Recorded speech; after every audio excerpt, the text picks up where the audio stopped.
श्री स्वामी समर्थ. सर्व आत्म्यांना माझा नमस्कार. आपला संघर्ष असा असावा की त्यामागे आपलेच नव्हे तर अजून कित्येकांचे आयुष्य सुधारण्यास सुरुवात होईल.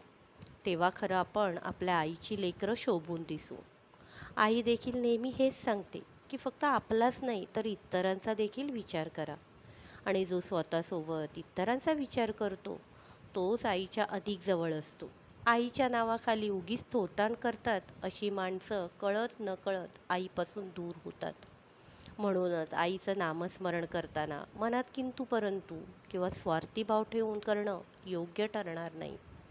आईच्या कृपेचे पात्र ठरणं म्हणजे खूप मोठ्या संघर्षातून बाहेर बाहेर आल्यावर जे समाधान मिळतं तसं आहे. खरंच आईला प्राप्त करायचं असेल तर नुसतं पूजापाठ करून चालणार नाही. आईला पूर्णपणे समर्पित होणं गरजेचं आहे. आई ज्या ज्या परीक्षा घेते त्याला सामोरे जाणं, त्यात उत्तीर्ण होणं हे खूप महत्त्वाचं आहे. तर आणि तरच आईचे अनुभव आपल्याला प्राप्त होऊ शकतात.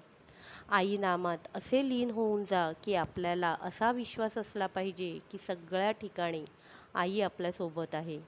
मग बघा आईची प्रचिती कशी येते. आई आपली खूप दयाळू आहे, माया करणारी आहे, तसंच दुष्टांचा नाश करणारी देखील आहे. तिच्यात सगळी रूपे सामावली आहे. आपण ज्या पद्धतीने आपलं आयुष्य व्यतीत करणार त्याच पद्धतीने आई तिचं रूप आपल्याला दाखवणार.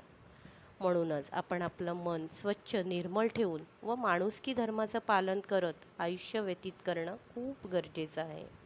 श्री स्वामी समर्थ.